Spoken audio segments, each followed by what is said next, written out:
embrio, ada ektoderm, mesoderm, dan endoderm, dan jaringan ekstraembrio seperti kapas kuning telur dan juga tropoplas pada berbagai tahap perkembangan. Next slide. Untuk faktor risikonya sendiri, yang pertama ada usia lanjut. Menurut National Cancer Institute menyatakan bahwa tumor ovarium paling sering terjadi pada usia di atas 40 tahun, di mana 50% diantaranya terjadi pada orang yang berusia lebih dari 65 tahun. Yang kedua ada paritas, yang memiliki peran proteksi terhadap tumor ovarium. Namun pada perempuan yang tidak menikah atau perempuan yang menikah dengan paritas rendah akan meningkatkan insiden tumor ovarium. Yang ketiga ada nulipara atau tidak pernah melahirkan. Pada saat perempuan mengalami kehamilan, tidak terjadi proses ovulasi sehingga menurunkan risiko terjadinya mutasi gen akibat ovulasi yang terus-menerus dan terjadi perubahan hormonal sementara yang dapat menginduksi apoptosis sel-sel premalignan sel kanker. Yang keempat ada menstruasi dini, yang kelima ada riwayat keluarga, di mana perempuan dengan riwayat keluarga tumor ovarium memiliki risiko 2 kali lebih besar yang disebabkan oleh mutasi gen breast cancer 1 dan gen breast cancer 2 yang bertanggung jawab sebagai penyebab tumor ovarium yang dapat diturunkan kepada keturunannya sebesar 90%. Yang keenam ada merokok, yang ketujuh ada faktor nutrisi, yang kedelapan ada faktor lingkungan, dan yang kesembilan menopause yang terlambat. Next slide. Untuk manifestasi klinisnya, yang pertama ada cairan di dalam rongga perut yang disebut sebagai asites, memiliki peluang yang sama untuk timbul pada tumor ovarium ganas dan jinak, sehingga tidak dikategorikan sebagai temuan utama tumor ovarium. Yang kedua ada implementasi peritoneal yang menunjukkan adanya metastasis di dinding peritoneum yang dapat menentukan keganasan tumor ovarium. Yang ketiga ada pembesaran kelenjar getah bening di pelvis atau disebut sebagai adenopati. Yang keempat ada nyeri panggul, kesulitan buang air kecil, nyeri saat berhubungan intim, perdarahan vagina yang tidak normal, dan penurunan atau kenaikan berat badan yang tidak dapat dijelaskan. Next slide. Untuk pemeriksaan diagnostiknya ada 3. Yang pertama, CT scan abdomen dengan kontras yang ditingkatkan merupakan alat yang valid karena memiliki sensitivitas dan spesifitas yang baik, sehingga memberikan informasi yang lebih luas dan penting dalam kasus keganasan ginekologi, baik sebagai penentu stadium atau rencana penanganan penyakit yang dapat membantu dokter untuk memperkuat penegakan diagnosis keganasan tumor ovarium sebelum operasi sitoreduksi dilakukan. Yang kedua ada USG transvaginal, dapat membantu membedakan massa jinak dan ganas dengan mengevaluasi ukuran, komposisi massa, lokasi, adanya cairan di panggul, serta aliran darah dan vaskularisasi melalui color Doppler. Yang ketiga ada MRI, merupakan modalitas pencitraan yang sering digunakan jika hasil USG transvaginal menunjukkan kompleksitas karena memiliki kemampuan yang lebih baik dalam membedakan tumor jinak dan tumor ganas. Next slide. Untuk penata laksanaannya sendiri, ada pembedahan untuk mendapatkan diagnosis definitif dan memberikan perawatan awal pasien tumor ovarium. Dengan fertility sparing surgery dapat memberikan penekanan pemeliharaan atau terjaganya kesuburan. Yang kedua ada pengukuran penanda serum alpha fetoprotein dan juga beta human chorionic gonadotropin setiap 3 minggu hingga minggu ke-9, setiap bulan dari bulan 2 hingga ke-6, dan setiap 3 bulan dari bulan 6 hingga ke-24. Yang terakhir ada kemoterapi untuk pasien yang berisiko menengah terdiri dari 3 siklus PEB terkompresi. Next slide.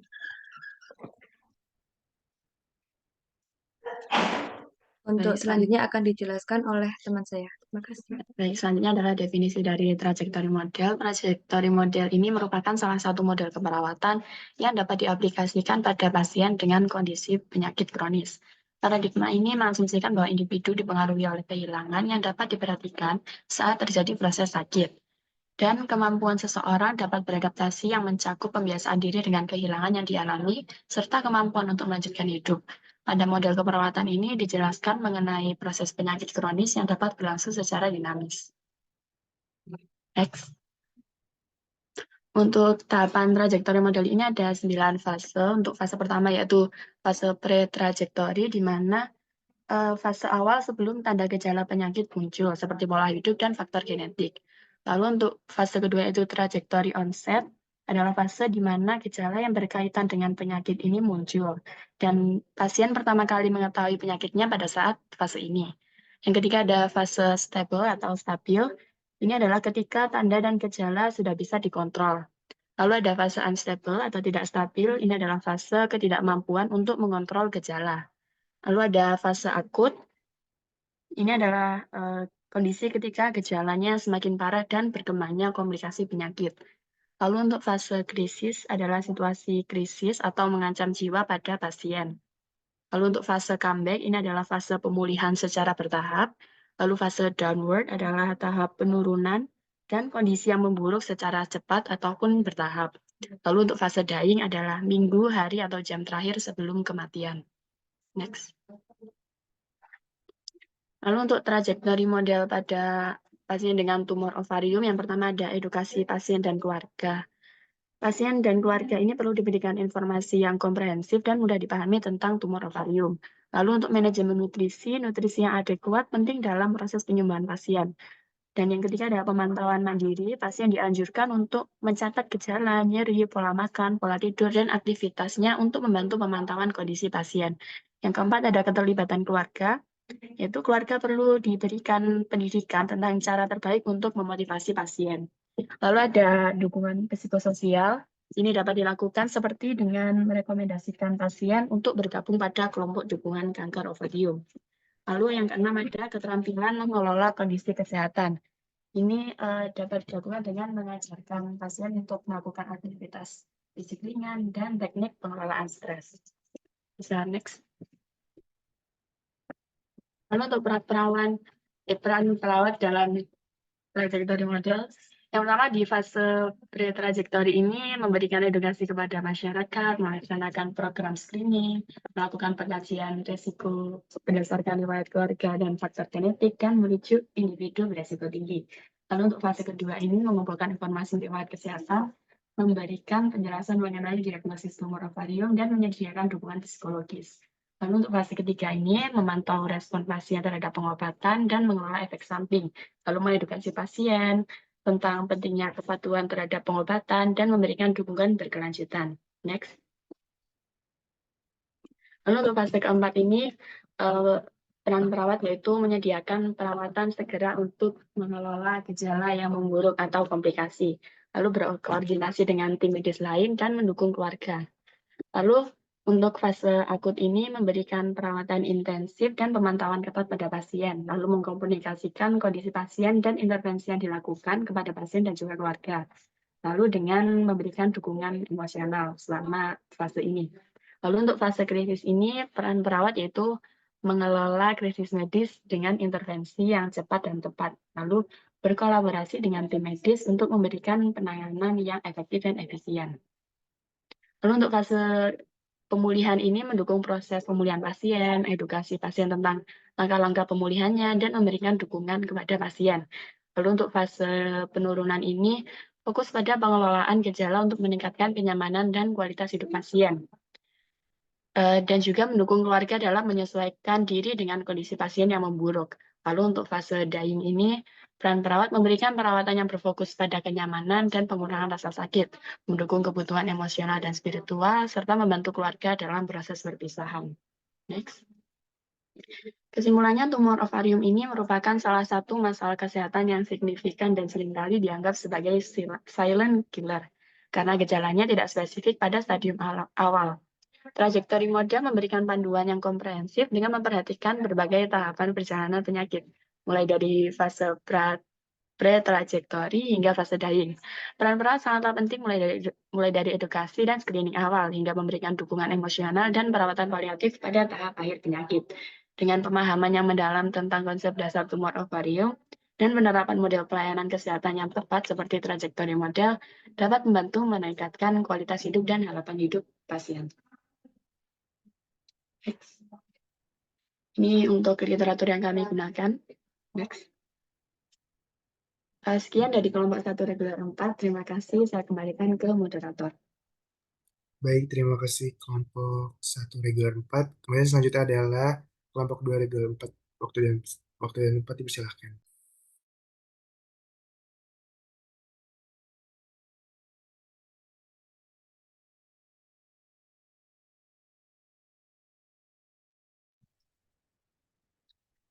Assalamualaikum warahmatullahi wabarakatuh. Kami perwakilan dari kelompok 2, reguler 4, akan mempresentasikan hasil diskusi kelompok kami mengenai konsep dasar implementasi teori model keperawatan kronis dalam kasus kanker serviks. Berikut adalah anggota kelompok kami.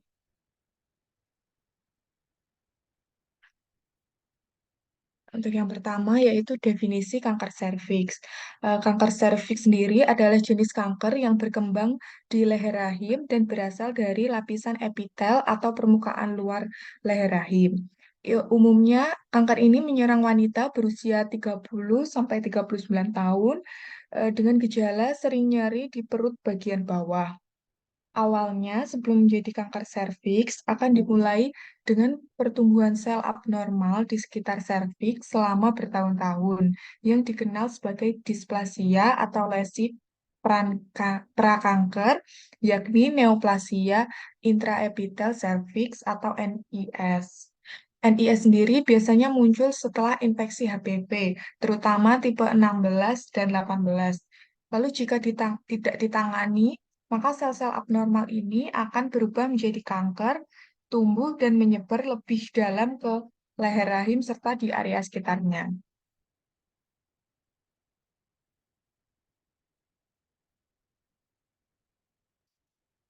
Eh, untuk anatomi serviks sendiri, yang pertama ada ektoserviks.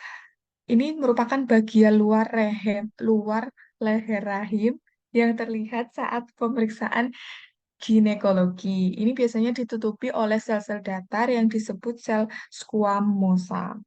Yang kedua ada endocervix yang merupakan bagian dalam leher rahim yang membentuk saluran penghubung antara vagina dan rahim.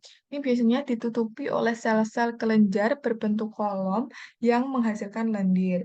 Lalu ada persimpangan squamocolumnar atau zona transformasi. Ini merupakan area di mana endocervix dan ectocervix bertemu dan kebanyakan kanker serviks itu bermulai dari sini.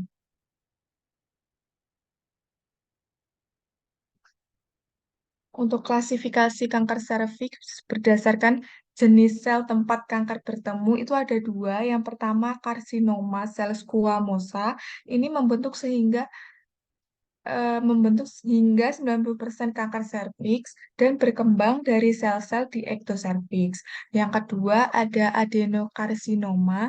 Ini berkembang dari sel-sel kelenjar di endoserviks dengan jenis yang langka yang disebut endokarsinoma sel bening. Lalu biasanya itu ada kanker serviks yang memiliki karakteristik keduanya. Ini biasanya disebut karsinoma campuran atau karsinoma adenosquamosa.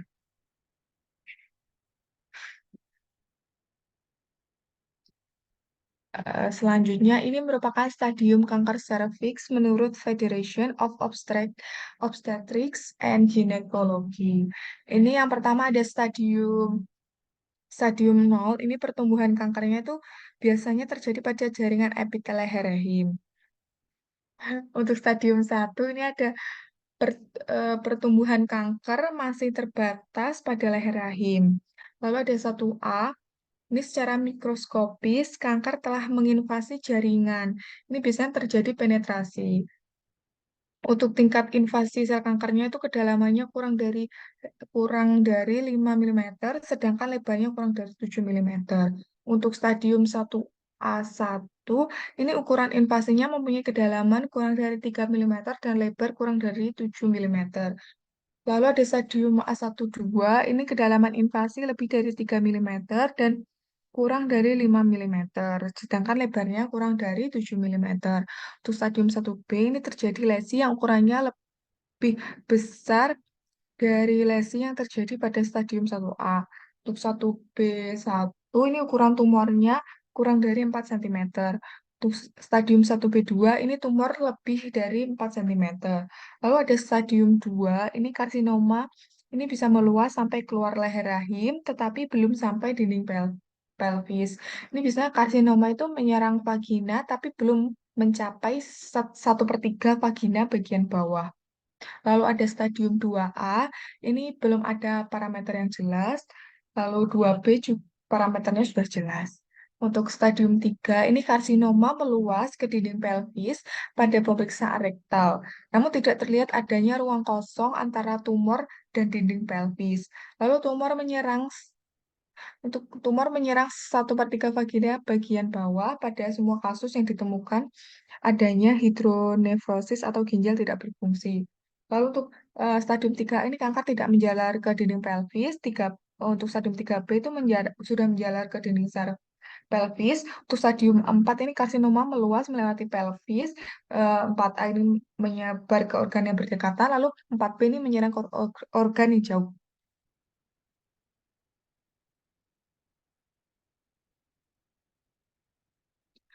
Untuk epi- epidemiologi kanker serviks, ini menurut situs resmi WHO 2022 diperkirakan sebanyak 604.000 kasus baru dan 342.000 kematian disebabkan oleh kanker serviks yang terjadi akibat kontak seksual. Lalu, sedangkan pada tahun 2021, kanker serviks di Indonesia itu memiliki presentase kasus sebanyak 17,2% atau sebanyak 36.633 jiwa, menempati posisi kedua setelah kanker payudara dan menempati posisi ketiga penyebab kematian akibat seluruh kanker dengan kematian sejumlah 234.511.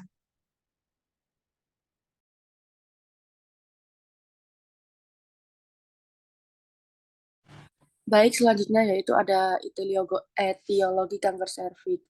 Yang pertama yaitu jenis dan durasi infeksi virus, tipe HPV yang paling sering yaitu 16 dan 18 berisiko tinggi.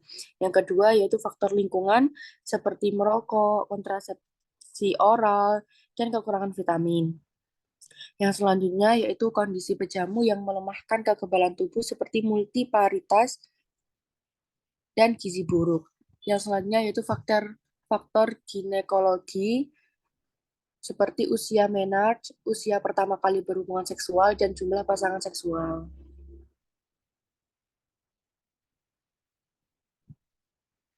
Jadi faktor resiko kanker serviks yang pertama yaitu infeksi HPV. Penyebab utama kanker serviks yang menyebabkan sel-sel leher rahim ganas. Yang kedua penyakit menular seksual.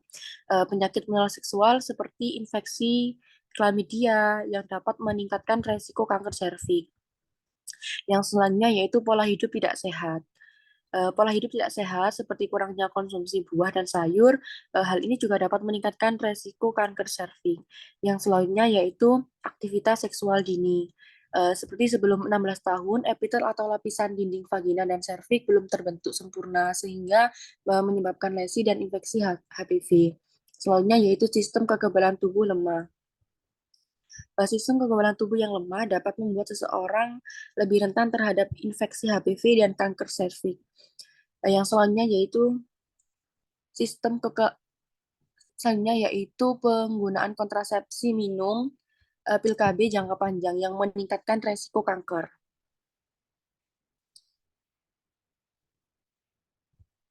Manifestasi kanker serviksnya yaitu ada perdarahan per vagina abnormal, keputihan, dan nyeri panggul. Next slide.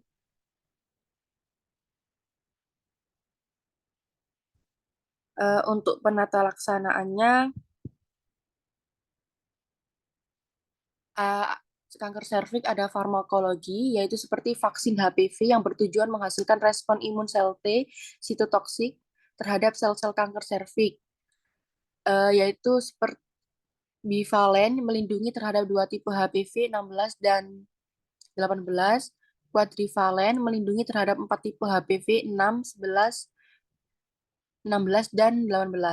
Nonvalen yaitu melindungi terhadap 5 tipe HPV yaitu 31, 33, 45, 52, dan 58. Bisa next slide.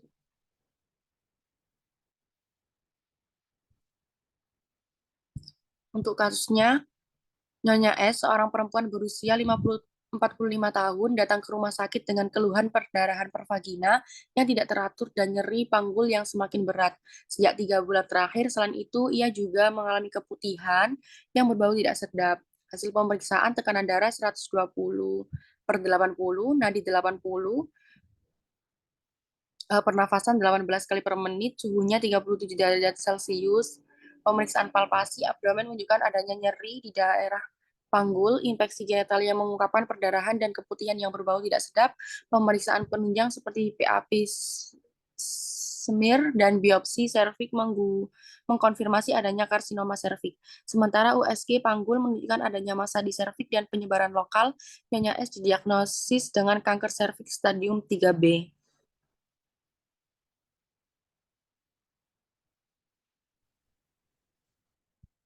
Untuk implementasi chronic care modelnya, yang pertama itu health system, yaitu memastikan Nyonya S terdaftar sebagai peserta BPJS Kesehatan. Yang kedua, memastikan bahwa rumah sakit di dekat rumah Nyonya S memiliki fasilitas yang memadai untuk menangani kanker serviks. Yang ketiga adalah Nyonya S membutuhkan perawatan dari spesialis onkologi dan akses ke fasilitas pengobatan lanjutan. Yang keempat, pemerintah perlu memperluas dan memperkuat program screening kanker serviks dengan menyediakan layanan screening gratis dan bersubsidi di puskesmas atau klinik kesehatan. Yang kelima, memberikan pilihan perawatan berkelanjutan dengan spesialis onkologis ataupun perawatan lain-lainnya. Yang selanjutnya adalah untuk community delivery system. Yang pertama, untuk community sendiri, yang pertama bentuk atau merujuk NIAS ke dukungan bagi pasien kanker serviks. Yang kedua itu berkolaborasi dengan puskesmas setempat untuk memastikan NIAS mendapatkan akses dan ke pelayanan kesehatan yang diperlukan. Yang ketiga adalah adanya hubungan kebijaksanaan antara pemerintah dengan layanan kesehatan yang khususnya pada penderita kanker serviks. Untuk delivery system support sendiri, yaitu memberikan edukasi terkait penyakit yang diderita NIAS serta mendampingi NIAS selama menjalani proses penyembuhan penyakit yang diderita, dan yang selanjutnya adalah perawat sebagai pengawas perilaku NIAS selama proses pengobatan dan pemulihan serta membantu pasien dalam menentukan jadwal kunjungan. Yang selanjutnya yaitu adalah self management support. Yang pertama adalah memberikan edukasi kepada pasien dengan memberikan penjelasan yang komprehensif pada Nyonya S sebagai mengenai kanker serviks, stadium penyakit dan opsi pengobatan yang tersedia serta prognosisnya. Yang kedua adalah mengajarkan Nyonya S untuk mengendalikan gejala dan tanda bahaya yang memerlukan perhatian medis segera. Yang ketiga adalah memberikan pelatihan tentang teknik farmakologis untuk mengelola nyeri panggul. Yang keempat adalah mengajarkan cara menjaga kebersihan daerah genital untuk mengurangi risiko infeksi dan mengelola keputihan yang berbau tidak sedap. Yang kelima, mendorong Nyonya S untuk membuat catatan harian tentang gejala yang dialami, pengobatan yang diambil, dan respon tubuh terhadap pengobatan. Yang selanjutnya, menjadwalkan kunjungan rutin untuk evaluasi kondisi Nyonya S dan menilai efektivitas manajemen diri, serta membentuk peer group bagi Nyonya S, terutama pasien dengan penyakit kanker serviks. Yang selanjutnya adalah untuk desain support sendiri. Nah, untuk desain support sendiri, yang pertama adalah menggunakan panduan klinis untuk mengevaluasi respon Nyonya S terhadap pengobatan secara berkala dan menyesuaikan rencana perawatan berdasarkan hasil evaluasi Nyonya S. Yang kedua, mengadakan sesi konseling dengan Nyonya S untuk berdiskusi pilihan perawatan yang tersedia, mendengar preferensi dan kekhawatirannya, serta membantu Nyonya S dalam membuat keputusan yang baik dari dirinya sendiri. Yang ketiga adalah mendorong Nyonya S untuk berpartisipasi dalam pertemuan tim perawatan, memberikan masukan tentang pengalaman dan harapannya, serta berperan dalam pengambilan keputusan. Dan untuk yang terakhir adalah kenaikan information system, yaitu yang pertama mengadopsi telemedicine untuk berkonsultasi jarak jauh antara dokter dan pasien. Yang kedua adalah menggunakan sistem rekam medis elektronik EHR untuk berbagi informasi pasien secara aman, efisien agar data medis Nyonya S dapat diakses semua dokter dan tenaga kesehatan yang terlibat dalam perawatannya. Yang ketiga adalah menyediakan atau menggunakan portal pasien untuk memberikan akses kepada Nyonya S dan keluarganya untuk melihat riwayat medisnya, jadwal perawatan, hasil pemeriksaan, dan rencana perawatan yang direkomendasikan. Yang keempat adalah mengadopsi telemedicine atau portal berbasis teknologi untuk menyediakan materi edukasi tentang kanker serviks, prosedur pengobatan yang direncanakan, dan langkah-langkah perawatan yang mungkin diperlukan. Dan berikut ada daftar pustaka yang kami gunakan, dan terima kasih. Saya kembalikan ke moderator. Baik, terima kasih kelompok 1 dan 2 reguler 4 atas presentasinya. Selanjutnya adalah sesi tanya jawab. Bagi teman-teman yang ingin bertanya, silakan menyalakan fitur raise hand.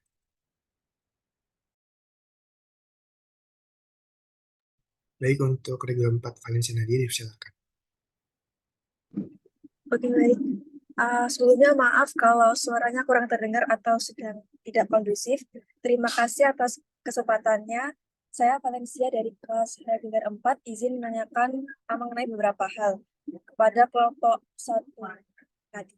Oke, yang pertama itu apa aja sih kondisi medis lain yang memiliki gejala mirip dengan tumor ovarium dan gimana cara membedakannya?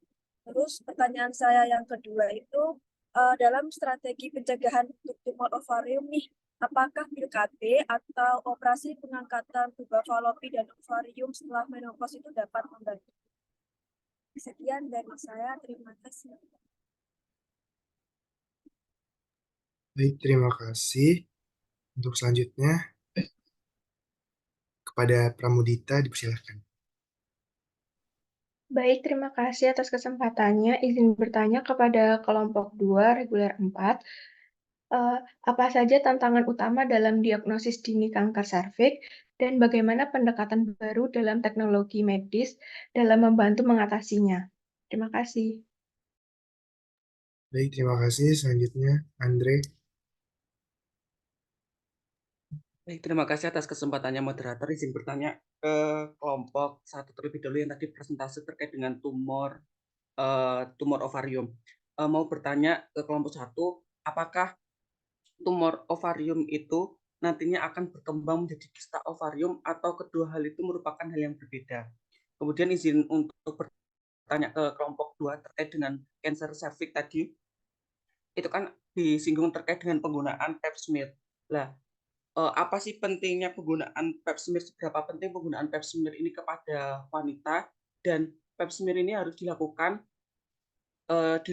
berapa time-nya itu berapa kali untuk menentukan apakah di rahimnya itu, di serviksnya itu apakah ada penyakit atau tidak, perlu dilakukan berapa kali timing-nya untuk pap smear ini. Dan juga tadi kan dijelaskan terkait dengan stage cancer cervix-nya itu ya.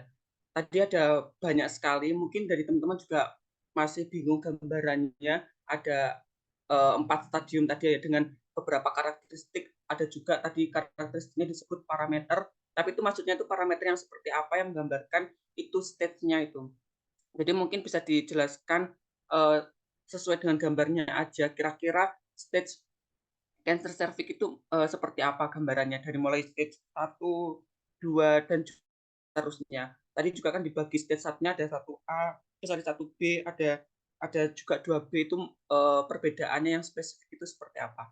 Mungkin dari saya seperti itu, saya kembalikan ke moderator. Baik, terima kasih Andre atas pertanyaannya. Selanjutnya, silakan kepada Nabila Najwa. Baik, terima kasih atas kesempatannya. Saya izin bertanya untuk kelompok 2. Bagaimana efektivitas program screening rutin dan vaksinasi HPV dalam mengurangi insiden dan mortalitas kanker serviks di berbagai populasi? Baik, terima kasih atas pertanyaannya. Dan yang terakhir, dipersilakan untuk Mbak Diva.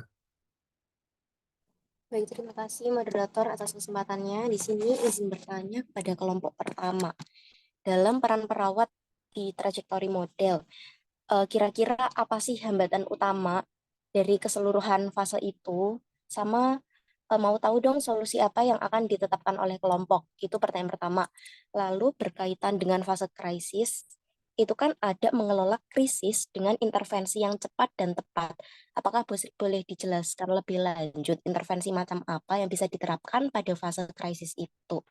Lalu untuk fase pra-trajektori, di fase awal sendiri, itu ada melaksanakan program screening. Nah, screening itu nggak mungkin kan dilakukan kepada seluruh populasi, kira-kira dilakukan kepada siapa, dan merujuk individu berisiko itu maksudnya individu yang seperti apa? Itu pertanyaan saya, terima kasih. Baik, terima kasih Kak Diva. Oke, untuk selanjutnya, silakan untuk menjawab atau silakan untuk 5 menit berdiskusi antar kelompok. Terima kasih. Oke, untuk Fadia Putri, silakan. Baik, izin menjawab pertanyaan dari Dita terkait Apa saja tantangan utama dalam diagnosis dini kanker serviks ya? Nah, untuk tantangan utama dari diagnosis dini kanker serviks itu seperti kurangnya akses ke layanan screening di daerah yang terpencil atau dengan sumber daya yang terbatas. Selain itu juga kesadaran masyarakat mengenai pentingnya screening rutin ini kan juga masih rendah. Lalu juga ada stigma dan ketakutan terkait prosedur medis. Selain itu untuk masyarakat yang kurang mampu mungkin juga biaya screening dan vaksinasi itu bisa menjadi hambatan. Selain itu juga izin menjawab pertanyaan dari Andre terkait secara simpel ya bagaimana cara membedakan stadium-stadium di kanker serviks. Itu untuk stadium yang pertama itu kanker masih terbatas pada leher rahim. Untuk stadium yang kedua itu kanker telah menyebar di luar leher rahim tapi belum mencapai dinding panggul atau bagian bawah vagina. Lalu untuk stadium yang ketiga itu kanker telah menyebar ke bagian bawah vagina atau ke dinding panggul atau menyebabkan masalah ginjal. Untuk stadium yang keempat itu kanker telah menyebar ke organ di luar panggul. Apakah bisa menjawab? Baik, terima kasih Fadia. Izin untuk konfirmasi lagi, kalau yang terkait dengan split itu, kira-kira kalau nggak salah tadi kan udah disebutkan juga ya, dan gejalanya adalah pendarahan vagina atau vagina bleeding. Lah itu apakah sudah dimulai di stage 1 atau mungkin baru dimulainya itu di stage yang lebih parah, stage 2, 3, dan 4 gitu? Atau di awal stage itu sudah ada pendarahan vagina?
Untuk teman-teman yang lain bisa dibantu untuk menjawab ya. Oke, untuk Ophelia dipersilakan. Sebelumnya izin untuk menjawab pertanyaan dari Valen. Jadi beberapa kondisi medis lain yang gejalanya mirip sama tumor ovarium itu, yang pertama ada kista ovarium karena kantung kecil.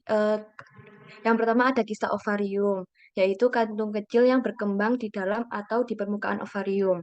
Yang kedua ada endometriosis, yaitu jaringan yang mirip dengan jaringan rahim tumbuh di tempat lain. Yang ketiga ada penyakit radang panggul, yaitu infeksi menular seksual yang menyebabkan peradangan pada saluran tuba. Dan yang terakhir ada kehamilan ektopik. Nah, eh, cara untuk membedakannya dari tumor ovarium bisa dilakukan yang pertama dengan melakukan pemeriksaan darah yang dapat memeriksa penanda tumor. Lalu ada pencitraan seperti yang dijelaskan tadi, itu ada USG, CT scan, sama MRI. Lalu dengan melakukan laparoskopi atau biopsi, terus juga dari waktu dan durasi gejalanya, dan dari lokasi nyerinya. Untuk pertanyaan kedua tadi, itu eh, sebentar. Jadi penggunaan pil KB itu bisa mengurangi risiko dari kanker ovarium hingga 50% karena pil KB itu mengandung kombinasi estrogen dan progesteron. Cara kerjanya yaitu dengan menekan ovulasi yang berarti lebih sedikit sel telur yang dilepaskan dari ovarium setiap bulannya. Di mana semakin lama menggunakan pil KB, maka semakin besar perlindungan yang akan didapatkan. Lalu kalau untuk melakukan pengangkatan ovarium dan juga tuba falopi itu bisa hampir 100% menghilangkan risiko kanker ovarium karena kan maksud saya tumor ovarium karena kan tumor ovarium itu tumbuhnya di ovarium. Jadi kalau misalkan ovariumnya diangkat, kemungkinan besar bisa menurunkan atau menghilangkan risiko terjadinya tumor ovarium. Mungkin jawabannya seperti itu. Dari Valen, apakah bisa dipahami? Terima kasih. Oh iya, kista ovarium ini kan saya juga pernah dengar gejalanya mirip sama tumor ovarium. Oke, baik. Terima kasih atas penjelasannya. Sangat membantu. Baik, terima kasih Aprilia atas klarifikasinya. Dilanjutkan ke Dia Putri, dipersilakan. Baik, izin menjawab pertanyaannya dari Andre tadi ya terkait pada stadium berapa perdarahan kanker serviks. Nah, untuk perdarahan itu kan gejalanya dari kanker serviks dan itu bisa terjadi pada berbagai stadium kanker serviks. Tapi lebih sering terjadi pada stadium yang lebih lanjut. Kalau pada stadium pertama itu pada tahap awal itu perdarahan mungkin tidak terjadi atau mungkin sangat minimal. Kalau pada stadium yang 2 itu perdarahannya itu abnormal lebih mungkin terjadi. Kalau pada stadium 3 itu perdarahannya itu menjadi lebih umum dan lebih berat. Kalau pada stadium 4 itu perdarahannya itu menjadi sangat berat dan juga pada stadium ini itu lebih sering terjadi. Apakah bisa menjawab dari Andre? Baik, berarti untuk pendarahannya dimulai dari pendarahan di stage kedua ya, Fadia ya? Ya. Baik, terima kasih. Baik, terima kasih Fadi atas klarifikasinya. Bisa dilanjutkan untuk Iyin. Baik, terima kasih. Saya izin menjawab pertanyaan dari Nashwa yang pertanyaannya bagaimana efektivitas program screening rutin dan vaksinasi HPV dalam mengurangi insiden dan mortalitas kanker serviks di berbagai populasi. Jadi untuk efektivitas program screening itu telah terbukti sangat efektif ya dalam mengurangi insiden dan mortalitas kanker serviks di berbagai populasi. Kayak screening rutin seperti tadi dijelaskan juga ada PAP smear dan tes HPV juga yang membantu mendeteksi lesi prakanker dan kanker pada tahap awal yang tadi juga sudah dijelaskan pada slide ya, yang sehingga memungkinkan penanganan lebih dini dan lebih efektif pada kanker serviks tersebut. Nah, untuk vaksinasi HPV-nya juga tuh terutama yang diberikan sebelum individu ini terpapar virus yang umumnya itu kan pada remaja. Nah, secara signifikan mengurangi infeksi oleh tipe-tipe HPV yang paling sering menyebabkan kanker serviks tersebut. Nah, banyak-banyak juga studi yang menunjukkan bahwa negara-negara juga dengan program screening dan vaksinasi juga tuh kuat telah melihat penurunan substansial dan dalam kasus baru dan kematian akibat kanker serviks itu. Nah, tapi efektivitas ini nih bergantung juga pada tingkat partisipasi dalam screening dan vaksinasi. Juga akses dalam layanan yang kesehatan juga yang berkualitas. Seperti itu. Apakah menjawab, Nashwa?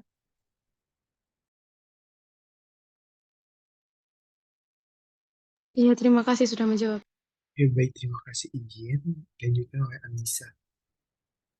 Iya, izin untuk menjawab pertanyaannya Andre tadi kelompok 1 yang pertanyaannya itu kista ovarium itu apakah bisa berkembang menjadi tumor? Ya, sama tumor sama kista itu beda apa enggak gitu. Tumor ovarium sama kista ovarium ini tuh adalah dua kondisi yang berbeda, meskipun sama-sama melibatkan ovarium. Dari yang kami dapat, kista ovarium itu tidak berkembang menjadi tumor ovarium. Tapi kadang-kadang kista yang nggak biasa ini tuh dapat menimbulkan kekhawatiran bahwa mereka ini sebenarnya adalah tumor. Jadi kayak bisa aja orang-orang anggapnya, oh itu kista. Padahal sebenarnya kalau diperiksa bisa-bisa jadi tumor gitu.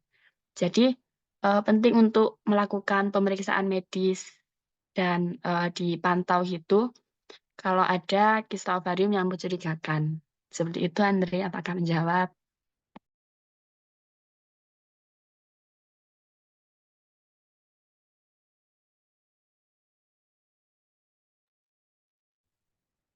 Oke, baik, terima kasih Anissa atas klarifikasinya.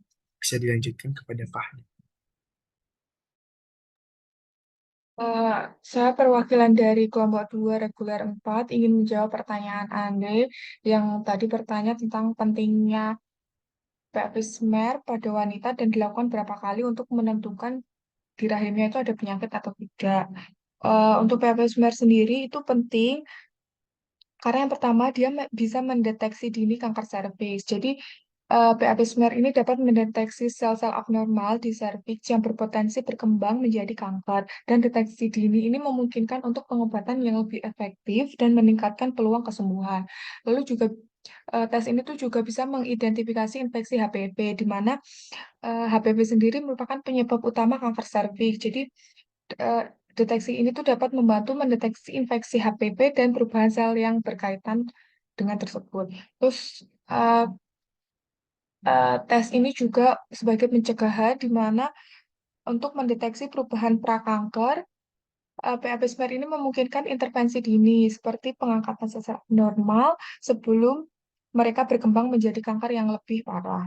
Untuk frekuensi pelaksanaannya ini untuk wanita usia 21 sampai 29 tahun itu dilakukan 3 tahun sekali. Ini alasannya karena risiko kanker serviks mungkin masih relatif rendah, tetapi perubahan seluler dapat terjadi pada usia ini. Untuk usia 30 sampai 65 tahun, mungkin bisa dilakukan setiap 3 tahun sekali. Eh, tapi untuk 3 tahun sekali jika hanya melakukan PAP smear, tapi kalau bersama dengan tes HPV itu bisa dilakukan setiap 5 tahun. Alasannya karena tes HPV bersama PAP smear ini meningkatkan deteksi dini infeksi HPV yang beresiko tinggi menyebabkan kanker. Sedangkan untuk usia 65 tahun ke atas ini biasanya tidak perlu melanjutkan PAP smear jika memiliki tes normal selama 10 tahun terakhir. Alasannya karena risiko kanker serviks menurun dan deteksi sebelumnya yang konsisten normal mengurangi kebutuhan untuk screening lanjutan. Sedangkan untuk wanita dengan kondisi khusus ini mungkin bisa lebih sering atau lebih jarang berdasarkan rekomendasi dari dokter yang terkait. Karena kan alasannya itu faktor risiko seperti infeksi infeksi, riwayat riwayat kanker serviks atau hasil tes abnormal sebelumnya dapat memengaruhi frekuensi screening juga. Eh, itu penjelasan diskusi dari kelompok kami. Apakah dari Andre Baik, terima menerima? kasih. Baik, bisa diterima, Fada. Terima kasih. Baik, terima kasih Fahda atas jawabannya. Kemudian yang terakhir untuk Ais dipersilahkan. Baik, izin menjawab pertanyaan dari Dita yang bagaimana pendekatan baru dalam teknologi medis dapat membantu mengatasinya. Jadi, pendekatan baru dalam teknologi medis dapat membantu mengatasi tantangan ini. Misalnya seperti pengembangan tes HPV yang lebih murah dan mudah digunakan untuk memungkinkan deteksi lebih luas di daerah dengan sumber daya terbatas. Selain itu, teknologi seperti tes DNA HPV berbasis sampel sendiri atau self-sampling memungkinkan wanita untuk mengumpulkan sampel di rumah untuk mengurangi hambatan logistik dan psikologis. Kemajuan dalam telemedicine dan e-health juga mempermudah konsultasi dan pemantauan jarak jauh. Implementasi program edukasi berbasis komunitas yang memanfaatkan media sosial dan platform digital lainnya dapat meningkatkan kesadaran dan partisipasi dalam program screening dan vaksinasi. Apakah dari Dita sudah menjawab?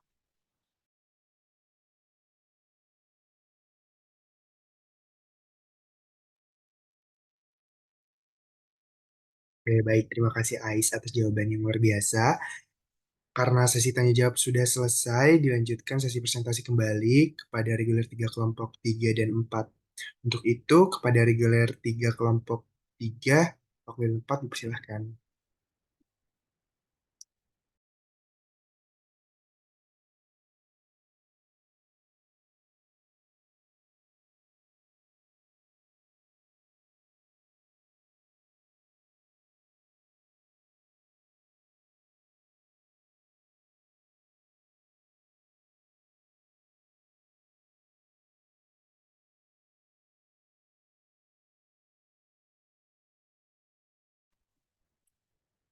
Baik, terima kasih atas kesempatannya, Alam. Mohon izin untuk cek anggota kelompok saya. Apakah Diva sudah ada?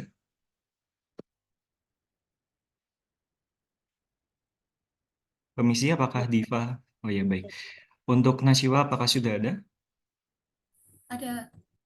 Untuk Darla, apakah sudah ada? Ada. Baik, terima kasih. Monggo langsung di-share, Dar.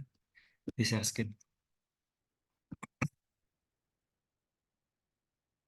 Baik, terima kasih. Assalamualaikum warahmatullahi wabarakatuh. Salam sejahtera bagi kita semua. Om Swastiastu, Namo Buddhaya, dan salam kebajikan. Saya ucapkan selamat pagi kepada Nurse Laili beserta teman-teman sekalian atas kesempatannya pada presentasi pagi hari ini. Di sini kami selaku perwakilan dari kelompok 3 mohon izin mempresentasikan pengaruh implementasi CCM dan trajektori model terhadap kualitas hidup pasien dengan kista endometrium. Di sini kami bersama anggota kelompok kami, next slide. Dan berikut adalah anggota kelompok kami. Saya mohon izin langsung memaparkan bahwasanya yang kami dapatkan di sini adalah kista endometrium. Kami mohon koreksi apabila nanti masih ada yang terbalik antara kista endometriosis ataupun kista ovarium dan lain sebagainya, karena kami mengakui bahwa ada keterbatasan di jawab pustaka yang kami dapat, sehingga terkadang kami juga bingung dengan kondisi kista endometrium atau kista endometriosis. Jadi kami menjelaskan berdasarkan pemahaman kami apabila dari teman-teman ingin mengklarifikasi ataupun sekiranya ingin menambahkan insight baru khususnya dari Nurse Laili dipersilahkan.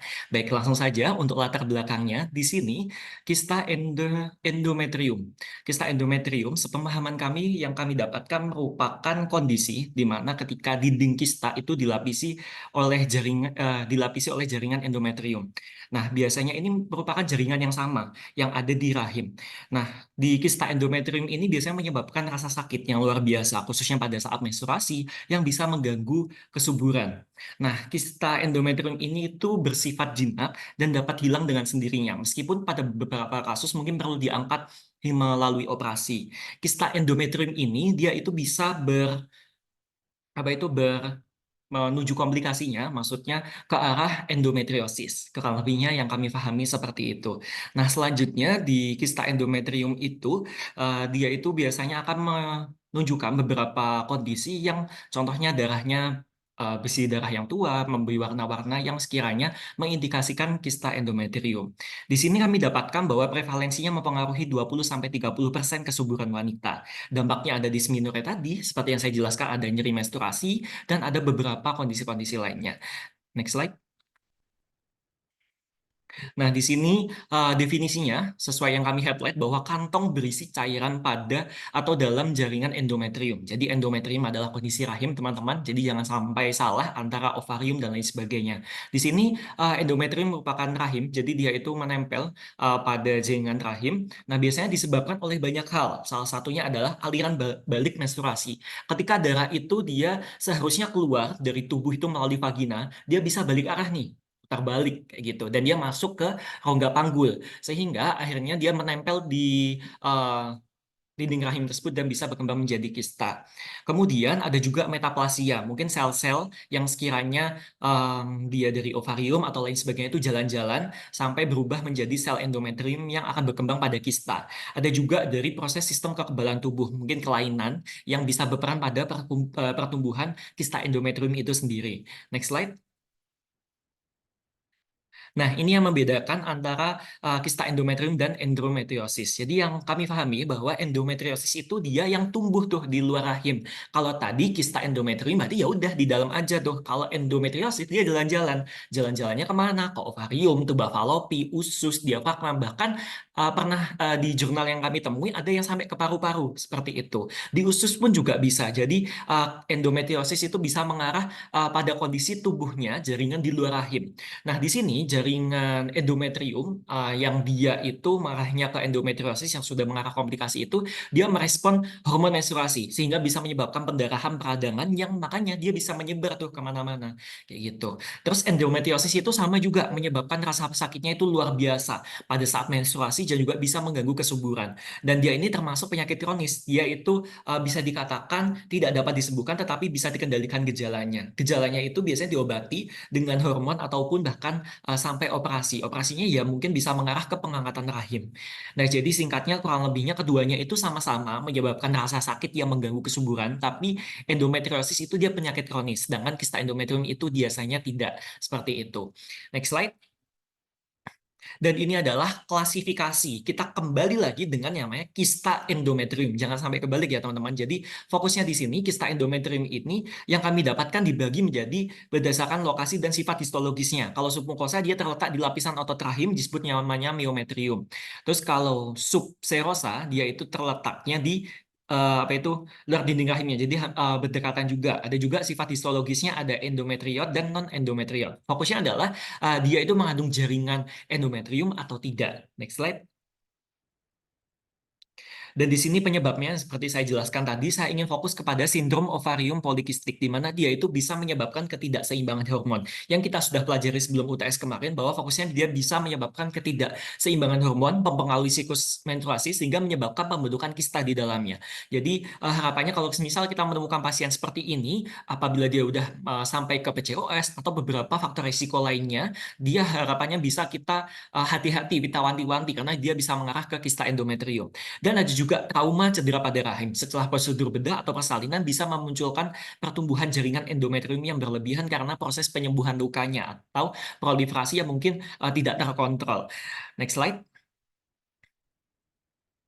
Dan di sini ada etiologinya sudah dijelaskan. Next slide. Untuk patofisiologinya, mohon izin di Zoom. Jadi ada beberapa diagnosa yang nanti tentunya akan kami jelaskan kenapa kita harus membahas konsep dasar penyakitnya dulu. Jadi asumsi yang kami dapatkan dari beberapa jurnal itu kami simpulkan bahwa kista endometrium itu komplikasinya bisa mengarah ke endometriosis dengan faktor predisposisinya sebagai berikut: ada genetik, gangguan hormon, ada menarche dini, ada gangguan sistem kekebalan tubuh. Jadi ada imunitas yang mempengaruhi pembentukan sel abnormal. Presipitasinya yaitu gangguan menstruasinya, contoh ada hipermenorrhea, amenorrhea, ada mikroorganisme lain juga yang dia bisa berujung juga nih pada gangguan sistem kekebalan tubuh sehingga menyebabkan kista endometrium. Dan ada beberapa diagnosanya yang tentunya akan dijelaskan oleh rekan saya. Nah, selanjutnya di sini next slide. Kita akan berfokus pada kondisi komplikasi yang mungkin terjadi. Salah satunya adalah endometriosis tadi. Nah, kami mengangkat ada 3 manifestasi klinisnya, yaitu ada nyeri, kemudian ada juga pendarahan, ada juga merasa tidak bertenaga atau kelelahan, seperti itu. Nah, jadi manifestasi itu bisa bervariasi, tergantung pada kondisi wanitanya seperti apa. Mungkin tidak memiliki gejala sama seperti itu, kayak nyeri panggul, nyeri saat berhubungan seksual, menstruasi, bahkan bisa kembung juga, kesulitan BAB dan BAK, dan ada juga kelelahan yang saya jelaskan tadi. Next slide. Dan untuk komplikasinya ini mengarah pada sulit hamil, infertil, jelas ya, karena dia mempengaruhi bagaimana penyumbatan saluran tuba falopit dan juga bagaimana dinding rahim yang sebenarnya jadi tempat penempelan fetus itu dia tidak bisa digunakan secara maksimal. Kemudian ada radang panggul, ada torsi ovarium yang menyebabkan dia berputar sehingga menyumbat dirinya sendiri. Kemudian ada kanker nih, jadi dia bisa menjadi ganas dan berkembang menjadi kanker ovarium. Next slide. Untuk tata laksana medisnya, sebenarnya ada beberapa kondisi di mana ada obat-obatan seperti contoh pil KB atau penghenti hormon yang dapat mengecilkan kista atau bahkan mengurangi sakit juga. Di pembedahan, kistanya juga bisa menyebabkan rasa sakit parah juga ya, dan dia perlu diangkat pada operasi yang namanya laparoskopi atau laparotomi. Nah, di sini ada beberapa obatnya, salah satunya ada analgesik, kontrasepsi hati sudah, terapi progesteron, agonis GnRH. Next slide. Untuk pembedahan, tadi kurang lebihnya sudah saya jelaskan, dan ada juga bagaimana perubahan gaya hidup. Next slide. Dan berikut akan dijelaskan oleh rekan saya. Kurang lebihnya seperti itu, silahkan. Baik, selanjutnya yaitu pengkajian bagaimana kista ovarium ini. Yang pertama adanya data subjektif. Kita mendapatkan data subjektif ini dari yang pertama identitas pasien. Yang kedua adanya keluhan utama yang berhubungan dengan gejala-gejala yang telah dijelaskan sama Isal tadi. Yang ketiga riwayat penyakit yang sekarang. Terus ada riwayat penyakit terdahulu, riwayat penyakit keluarga, dan tujuan dan harapan pasien. Slide. Lalu ada untuk memperoleh data objektif, kita akan melakukan pemeriksaan umum berupa TTV. Apa saja? Yaitu tingkat kesadaran pasien, lalu tekanan darah, pola respirasi pasien, dan frekuensi nadi. Yang selanjutnya ada pemeriksaan fisik. Seperti biasa, yaitu meliputi kepala dan leher, toraks dan dada, abdomen, kulit, ekstremitas, dan juga genitalia. Next slide.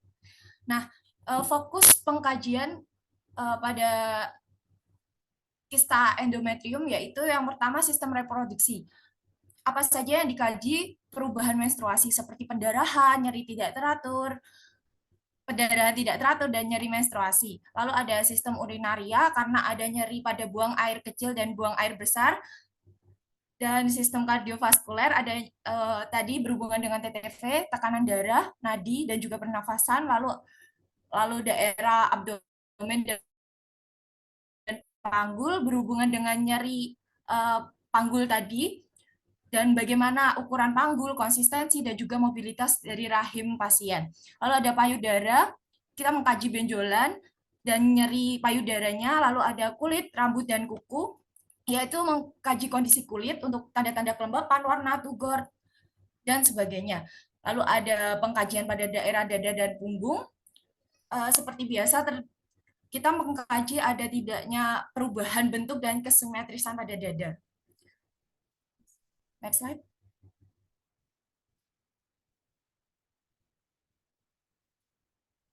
Next slide. Oke, untuk diagnosis keperawatan kista endometrium sendiri ada nyeri akut berhubungan dengan agen pencedera fisiologis. Yang kedua, resiko perdarahan. Yang ketiga, nausea berhubungan dengan peningkatan tekanan abdominal. Tadi yang nyeri akut dengan luarannya tingkat nyeri dengan intervensi manajemen nyeri, lalu diagnosis resiko perdarahan tadi luarannya tingkat perdarahan dengan intervensi pencegahan perdarahan. Lalu ada nausea dengan luaran tingkat nausea dengan intervensi manajemen mual.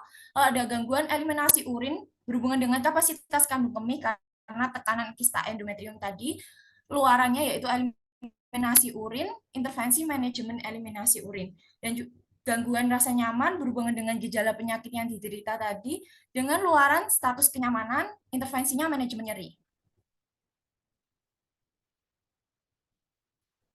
Selanjutnya diagnosa keletihan berhubungan dengan kondisi fisiologis dengan luaran tingkat keletihan, intervensinya manajemen energi, lalu ada gangguan citra tubuh berhubungan dengan perubahan fungsi tubuh, dengan luaran citra tubuh, intervensinya promosi citra tubuh, lalu diagnosis gangguan mobilitas fisik dengan luaran mobilitas fisik dan intervensi dukungan mobilisasi, dan diagnosis disfungsi seksual berhubungan dengan fungsi atau struktur tubuh dengan luaran fungsi seksual dan intervensinya konseling seksualitas, dan ada diagnosis defisit pengetahuan tentang manajemen penyakit kronis berhubungan dengan kurang terpaparnya informasi dengan luaran tingkat pengetahuan dan intervensi edukasi kesehatan.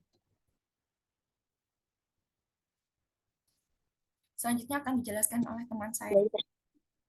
Ya, baik, terima kasih. Selanjutnya saya izin menjelaskan tentang bagaimana implementasi CCM dan trajektori model pada pasien dengan kista endometrium. Next slide. Nah, yang pertama ada elemen health system. Pada elemen ini ada 3 hal yang perlu digarisbawahi. Yang pertama yaitu membentuk tim kesehatan yang berkolaborasi untuk menangani pasien dengan kasus terkait. Yang kedua, tim kesehatan tersebut juga bisa mengagendakan pertemuan rutin untuk membahas bagaimana sih perkembangan pasien. Nah, itu untuk apa? Untuk mengetahui bagaimana sih follow up to date tentang si pasien ini. Lalu yang ketiga, tim kesehatan juga bisa membantu pasien memahami terkait dengan asuransi, manfaatnya, proses klaim, dan bagaimana. Karena apa? Karena agar si pasien ini bisa fokus terhadap penyembuhan dia, alih-alih fokus ke biaya pengobatannya yang tentu saja akan sangat mahal, seperti itu. Lalu elemen yang kedua, next slide, ada decision support. Nah, pada hal ini kita bisa memberikan apa aja sih pilihan pengobatan, efektivitas terapinya bagaimana, plus minusnya, dan lain sebagainya kepada si pasien. Next slide. Lalu ada juga self-management support. Nah, di sini fokusnya adalah pada mempromosikan manajemen diri pada si pasien. Jadi bagaimana dia mengelola penyakitnya ketika sudah di rumah. Dan kita juga bisa mengedukasi caregiver juga untuk bagaimana si pasien ini untuk nutrisinya bagaimana, aktivitasnya, olahraga, dan lain sebagainya. Next slide. Lalu ada community. Ini fokusnya adalah pada mengarahkan pasien kepada support group atau self-help group yang ada di lingkungannya agar si pasien ini mendapatkan dukungan emosional, dukungan sosial, dan lain sebagainya. Next slide. Nah, di sini ada juga elemen CIS atau Clinical Information System. Seperti contohnya, kita bisa mengadopsi RME atau rekam medis elektronik seperti itu. Lalu kita juga mengarahkan pasien untuk menggunakan aplikasi nih yang bertujuan untuk media konsultasi, pengingat minum obat, pengingat pemeriksaan, dan fitur-fitur lain kayak sumber edukasi yang bisa diakses oleh pasien entah dari berbagai lokasi, dari waktu yang nggak ada ininya, batasnya, dan lain sebagainya. Next slide. Lalu kita masuk ke trajektori model. Nah, ini sudah kami rangkum dari fase pra-trajektori hingga ke fase dying. Yang pertama tentu ada pengenalan dan pendidikan awal, termasuk juga screening dan lain sebagainya. Lalu kita juga memfasilitasi tentang penilaian kebutuhan individual seperti penilaian terhadap kondisi medis, kebutuhan emosional, dan finansial. Lalu ada juga intervensi medis dan non-medis. Selanjutnya, ada juga pemantauan dan penyesuaian berkelanjutan, koordinasi layanan kesehatan, manajemen krisis, dan tindakan darurat, lalu ada juga evaluasi dan refleksi. Next slide. Lanjut saja ke tantangan.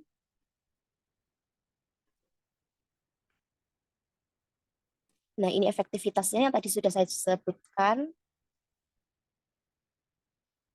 Nah, di sini ada tantangan kroniker model sama trajektori model pada kista endometrium. Yang pertama, dari sisi health systemnya, keterbatasan SDM itu bisa menjadi kendala. Karena apa? Karena mungkin saja di daerah terbatas, di daerah 3T mungkin terluar, terdepan, tertinggal gitu.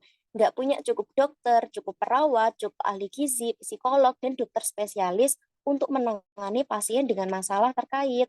Lalu ada juga membantu pasien dalam pengajuan asuransi kesehatan itu bisa rumit dan memerlukan pemahaman yang mendalam banget tentang asuransi sistemnya mungkin berbeda, ada JKN, ada asuransi swasta yang lain, seperti itu. Lalu terkait dengan decision support, ini semua tim penyedia layanan kesehatan itu belum memiliki akses yang sama ke panduan klinis gitu loh, tentang apa sih EBP terbaru, tentang pilihan pengobatan, dan lain sebagainya. Lalu berkaitan dengan self management support, bisa aja pasien ini bosan, pasien ini lelah, lalu medical adherence yang tidak maksimal bisa menjadi kendala yang signifikan dalam self management ini. Selanjutnya ada support group. Next slide. Ada tantangan nih, yaitu kurangnya motivasi dari pasien. Lalu kurangnya koordinasi antara support group ini sama tenaga medis bisa menyebabkan informasi ini nggak sinkron atau terlewat atau bahkan tidak relevan dengan kondisi si pasien. Lalu berkaitan dengan clinical information, karena ini berkaitan dengan teknologi ya, jadi pelaksanaannya itu masih mengandalkan teknologi. Jadi misal teknologi ini rusak, teknologi ini usang, kita agak terkendala nih dalam hal ini. Next slide. Berkaitan dengan trajektori model, ada banyak tantangan juga, yaitu yang pertama, pasien itu mungkin belum memahami kondisi mereka, belum memahami secara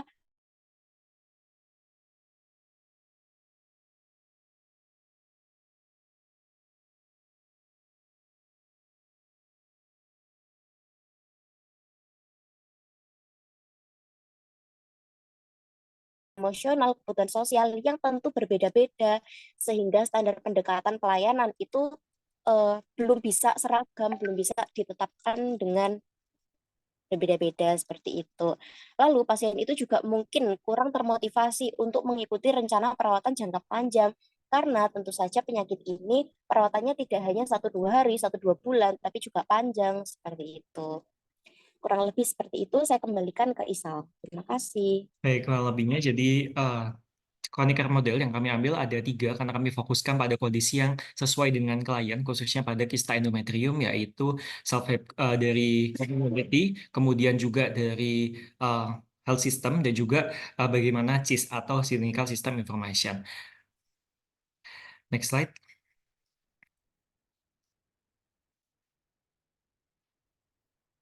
Langsung saja ke kesimpulan, jadi CCM dan trajektori model pada kualitas perawatan kanker endometrium itu harapannya bisa signifikan dan meningkatkan perawatan pasien. Intervensi struktural dan lingkungan masyarakat dan juga sistem perawatan kesehatan harapannya bisa terakumulasikan dalam penerapan CCM dan trajektori model khususnya pada kasus ini. Sarannya harapannya ada nanti manajemen endometrium yang bisa diterapkan pada implementasi-implementasi sehingga mengembangkan manajemen mandiri.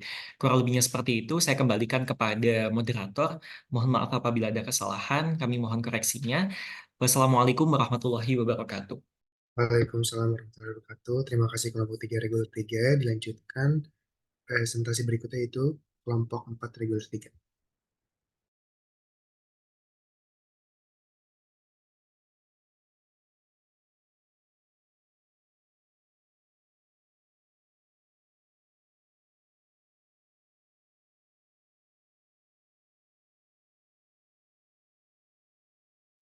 Baik, terima kasih atas kesempatannya. Izinkan kami dari kelompok 4 dari reguler 3 memaparkan diskusi dari kelompok kami, yaitu mengenai konsep dasar gangguan reproduksi kanker vulva. Berikut anggota kelompok kami. Kemudian ini merupakan poin-poin yang akan kita bahas. Next slide. Ya, baik, jadi untuk latar belakangnya, kanker merupakan perkembangan sel yang tidak terkendali yang berpotensi membahayakan sel-sel jaringan tubuh yang sehat. Nah, di Indonesia sendiri pada tahun 2018 terdapat 348.809 kasus baru kanker. Dengan kanker yang lebih sering itu menyerang wanita dibanding dengan pria. Kemudian kanker ginekologi merupakan jenis kanker yang menyerang organ reproduksi wanita seperti tuba falopi, rahim, ovarium, vulva, dan juga vagina. Kemudian kanker vulva sendiri merupakan jenis kanker yang jarang ditemui, namun memiliki dampak besar bagi kesehatan fisik dan juga mental bagi penderitanya.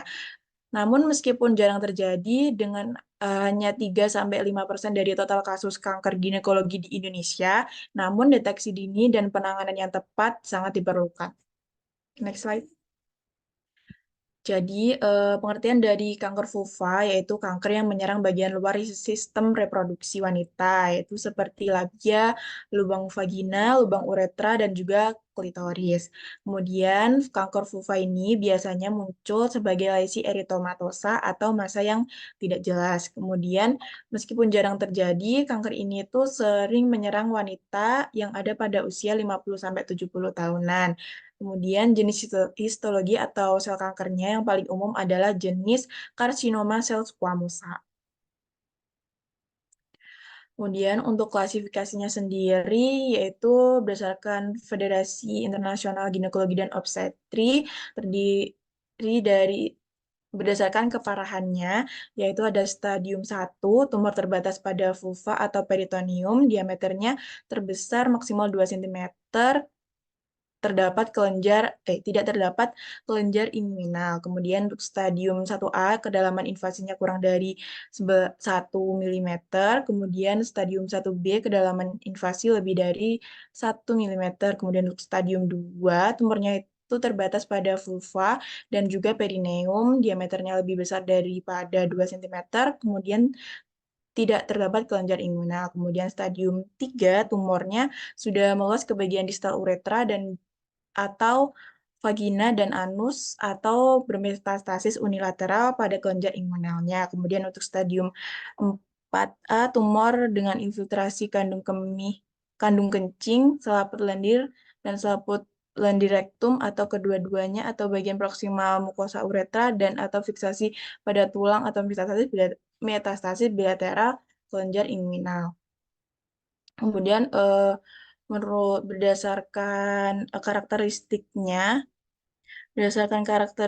terdapat dari T atau tumor primer sampai metastasis jauh atau M1 yaitu penyebaran yang sangat jauh. Next slide.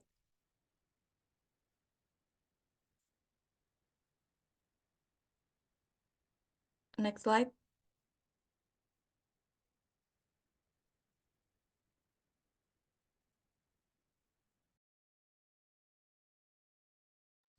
Baik, untuk penyebab dari kanker vulva ini sebenarnya belum diketahui secara pasti, namun para peneliti menduga adanya faktor risiko, yaitu seperti faktor iritasi ekstern dan kronik yang meliputi penyakit kelamin atau granuloma inguinal yang menyebabkan vulvitis kronik, kemudian adanya lesi-lesi kronik dan juga pruritus kronik. Kemudian kanker vulva ini umumnya menyerang pada penderita obesitas, hipertensi, diabetes, nulipara, atau ibu yang baru pertama melahirkan dan sekali melahirkan itu langsung SC. Kemudian wanita yang banyak seksual partner dan juga merokok. Kondisi-kondisi pasien tersebut dapat meningkatkan risiko terjadinya kanker vulva. Next slide. Baik, untuk yang selanjutnya akan disampaikan oleh rekan saya. Nah, baik, selanjutnya mengenai patofisiologi penyebaran kanker vulva. Kanker vulva ini, seperti yang sudah terlihat di situ, termasuk kategori dari neoplasma maligna atau dikenal dengan kanker. Nah, kanker vulva sendiri ini dibedakan jenisnya menjadi karsinoma yang berasal dari sel epitel dan sarkoma yang berasal dari jaringan seperti lemak dan otot. Nah, kemudian itu menyebar ke dengan beberapa cara, seperti yang pertama yaitu dengan kontinuitatum atau langsung ke jaringan sekitar. Nah, sel kanker tersebut keluar dari organ, kemudian akan mengilfiltrasi ke organ atau jaringan di sekitar vulva. Kemudian melalui limfogen ini melalui sistem limfe.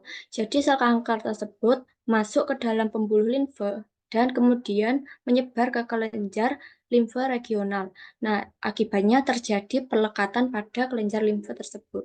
Kemudian yang ketiga, hematogen. Ini melalui sistem peredaran darah. Jadi, sel kanker tersebut tadi masuk ke dalam pembuluh darah seperti vena porta, vena cava, vena pulmonalis, dan menyebar ke organ-organ seperti hati, paru, pleura, peritoneum, omentum, ovarium, tulang, kulit, dan yang ada di layar. Kemudian yang keempat yaitu implantasi transluminal. Ini sel kankernya masuk ke dalam lumen sistem tubuh seperti saluran cerna, kemih, dan pernafasan, lalu menyebar juga ke organ lain. Kemudian yang kelima atau yang terakhir di sini melalui iatrogenik. Ini terjadi akibat kondisi medis, kondisi tindakan medis seperti adanya masase, palpasi kasar, kemudian operasi yang akibatnya menyebabkan sel kanker terlepas dan kemudian menyebar ke organ lain. Bisa di next slide. Nah, kemudian beberapa faktor resiko dari sel kanker vulva sendiri. Yang pertama yaitu merokok, karena beracun dari rokok dapat menyebabkan kerusakan pada sel-sel vulva dan meningkatkan perkembangan dari sel ganas tersebut. Kemudian wanita lanjut usia seperti yang sudah dijelaskan tadi, usia 50-70 tahun, karena itu terjadi karena kestabilan kinetik selnya sudah menurun dan terjadi peningkatan potensi mutasi yang berkontribusi pada kanker. Kemudian yang ketiga yaitu infeksi human papilloma virus atau HPV. Virus ini dapat menyebabkan perubahan genetik pada sel-sel vulva yang memicu pertumbuhan sel yang tidak terkendali. Kemudian yang keempat yaitu riwayat vagina intraepitelial neoplasia atau VIN. Ini perubahan prakanker pada sel vulva yang dapat menjadi indikator risiko kanker vulva. Bisa di next slide. Nah, kemudian ada pemeriksaan penunjang dari kanker vulva. Yang pertama yaitu FNAP. Ini pemeriksaannya dengan menggunakan jarum halus untuk mendapatkan aspirat sampel yang diperiksa dengan tujuan mengetahui jenis sel kankernya. Kemudian ada pap smear. Ini dilakukan sebagai pemeriksaan untuk mengetahui keterlibatan serviks pada pasien dengan kanker vulva. Kemudian ada juga CT scan dan MRI. Ini dilakukan untuk mengetahui ukuran dan eksistensi tumor terhadap organ sekitar. Bisa di next slide. Kemudian ada penata laksanaannya. Yang pertama yaitu operasi. Ada beberapa operasi yang dapat digunakan. Yang pertama yaitu bisa operasi laser, excision, operasi vulvectomy inguinal, lymph node dissection, dan pelvic exenteration. Kemudian ada kemoterapi. Kemoterapi ini dikombinasikan dengan radiasi sebelum dilakukannya terapi operasi yang tujuannya untuk mengecilkan sel tumor. Kemudian ada radioterapi. Ini dipilih berdasarkan tingkat kanker dan daya tahan tubuh pasien dalam menerima dosis tertentu. Bisa di next slide. Nah, kemudian model keperawatan kronis CCM. Ini adalah model yang dikembangkan untuk meningkatkan kualitas efisiensi dari pelayanan kesehatan. Tujuannya untuk meningkatkan komunikasi produktif antara penyedia layanan kesehatan dan pasien. Model CCM ini mengidentifikasi elemen penting dari beberapa sistem pelayanan kesehatan yang berkontribusi terhadap pelayanan kronis yang berkualitas. Bisa di next slide.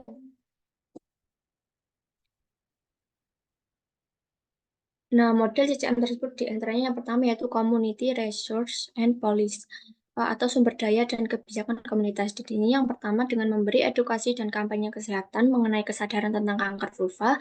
Yang kedua memberikan dukungan kebijakan kesehatan. Yang ketiga bekerjasama dengan organisasi kesehatan lokal dan nasional. Kemudian yang keempat mengembangkan program pencegahan yang menekankan pentingnya vaksinasi HPV. Kemudian yang kedua yaitu elemen CCM Health System. Di sini yang pertama yaitu dengan mengintegrasikan perawatan primer dengan spesialis onkologi. Kemudian yang kedua mengembangkan sistem yang memfasilitasi koordinasi antara berbagai penyedia layanan kesehatan. Yang ketiga meningkatkan aksesibilitas ke fasilitas kesehatan. Yang keempat dengan pelatihan tenaga kesehatan tentang manajemen kanker vulva kronis. Bisa di next slide. Kemudian elemen CCM yang ketiga yaitu self-management support. Yang pertama dengan memberikan informasi yang mudah dipahami tentang kanker vulva.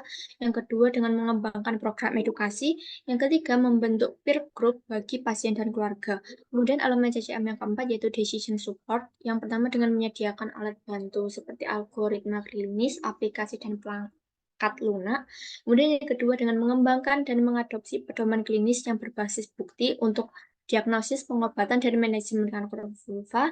Kemudian yang ketiga dengan konsultasi dengan spesialis onkologi atau ahli lainnya ketika diperlukan keputusan klinis yang lebih kompleks. Bisa di next slide. Selanjutnya akan dilanjutkan oleh rekan saya. Baik, untuk selanjutnya yang kelima, delivery system design, mengembangkan dan menerapkan protokol klinis, membentuk tim perawatan multidisipliner, ketiga menjadwalkan kunjungan rutin untuk memonitor kondisi pasien, menyesuaikan rencana perawatan, dan mendeteksi komplikasi atau perkembangan penyakit lebih dini.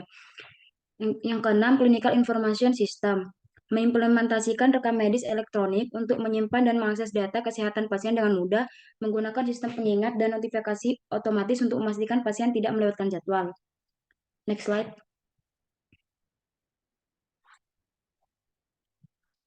Implementasi trajektori model merupakan kerangka kerja yang menggambarkan perjalanan klinis pasien dengan kondisi kronis seperti kanker vulva, memperhitungkan perubahan dalam status kesehatan pasien seiring waktu dan onset kondisi hingga tahap akhir kehidupan. Next slide. Bisa next slide. Implementasi trajektori model ada beberapa tahap. Yang pertama trajektori. Tahap ini dimulai ketika pasien pertama kali didiagnosis dengan kanker vulva, mencangkup pemeriksaan klinis dan pengujian diagnostik yang diperlukan untuk memahami sejauh mana kanker. Yang kedua, tahap trajektori onset. Pasien dengan kanker vulva dapat mengalami krisis kesehatan yang memerlukan perhatian segera seperti pendarahan hebat atau infeksi yang parah. Next slide. Yang ketiga, tahap akut. Tahap ini terjadi saat pasien sedang menjalani perawatan aktif untuk kanker vulva, dapat mencakup berbagai jenis terapi seperti kemoterapi, radioterapi, atau bedah. Keempat, tahap stable. Pada tahap ini, kanker vulva tidak menunjukkan tanda-tanda progresi dan pasien berada dalam keadaan stabil secara medis. Next slide. Tahap unstable. Dalam situasi ini perlu dilakukan evaluasi menyeluruh untuk menentukan penyebab perubahan dan merespon dengan perawatan yang sesuai. Untuk tahap krisis, tahap ini terjadi ketika melakukan pengelolaan kanker vulva yang melibatkan terapi agresif seperti kemoterapi, radioterapi, atau pembedahan. Next slide. Untuk kesimpulannya, kanker vulva adalah jenis kanker yang menyerang bagian luar organ genital wanita atau vulva, meliputi labia mayora, labia minora, klitoris, dan bagian lainnya. Faktor risiko yang dapat meningkatkan kemungkinan terkena kanker vulva antara lain infeksi HPV, merokok, sistem kekebalan tubuh lemah, dan paparan iritasi jangka panjang. Implementasi model keperawatan kronis melibatkan 6 elemen, yaitu Community Resource and Policies, health system, safe management, delivery system design, decision support, dan clinical informasi system. Sedangkan pada konsep trajektori model, implementasinya terdiri dari beberapa tahapan, yaitu trajektori onset, krisis, akut, stable, dan unstable. Next slide. Berikut daftar pustaka yang kami pakai. Terima kasih dari kelompok 3 reguler 3. Wassalamualaikum warahmatullahi wabarakatuh. Waalaikumsalam warahmatullahi wabarakatuh. Baik, terima kasih atas kelompok 3 dan 4 reguler 3 atas presentasinya. Selanjutnya adalah sesi tanya jawab. Bagi teman-teman yang ingin bertanya, silakan menyalakan fitur raise hand. Baik, untuk Luis Vigo, silakan. Baik, sebelumnya terima kasih atas kesempatannya moderator. Di sini saya izin bertanya untuk kelompok terakhir, di mana yang terakhir manajemen kanker vulva tadi ya. Saya izin bertanya untuk kelompok 4 reguler 3 ini, di mana misalkan dari kelompok kalian ini sekiranya apa aja sih indikator kinerja yang efektif itu untuk mengukur keberhasilan penerapan dari baik chronic care model ataupun trajektori model dalam manajemen kanker vulva, seperti itu. Baik, terima kasih Luis atas pertanyaannya. Kemudian dilanjutkan Andini Virus. Baik, terima kasih atas kesempatannya. Mau tanya ke kelompok ISAL. Tadi kan udah jelasin juga ya. Aku mau nanya, menurut kelompok ISAL, apakah implementasi CCM atau trajektori model dapat meningkatkan kepatuhan pasien terhadap rencana perawatan dan pengobatan? Terima kasih. Baik, terima kasih bagi teman-teman kelompok yang di-mention. Silakan untuk menjawab. Dan diberikan waktu diskusi selama 5 menit.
Baik, kepada Kak Diva, ayo dipersilahkan.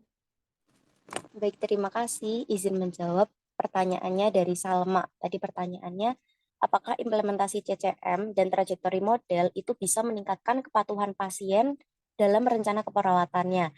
Nah, jawabannya itu bisa, karena bagaimana? Contohnya di CCM ada self-management support. Di sini kami selaku tenaga kesehatan itu bisa memberikan edukasi tentang gimana sih kondisi pasien, strategi perawatannya di rumah bagaimana, nggak cuma ke pasien tapi juga ke caregiver. Dan dengan begitu bisa menyediakan kayak pasien itu bisa terlibat secara langsung dalam perawatannya sendiri. Nah, itu masih dari self-management support. Dari elemen lain juga ada, seperti contohnya ada decision support. Nah, kita bisa menawarkan pilihan pengobatan macam apa. Nah, di sini kita nggak menawarkan dengan ibu operasi aja daripada kemoterapi atau apa, tapi kita menawarkan berbagai pilihan plus minusnya dan efektivitasnya bagaimana. Nah, di situ pasien bisa memilih dengan pilihannya sendiri.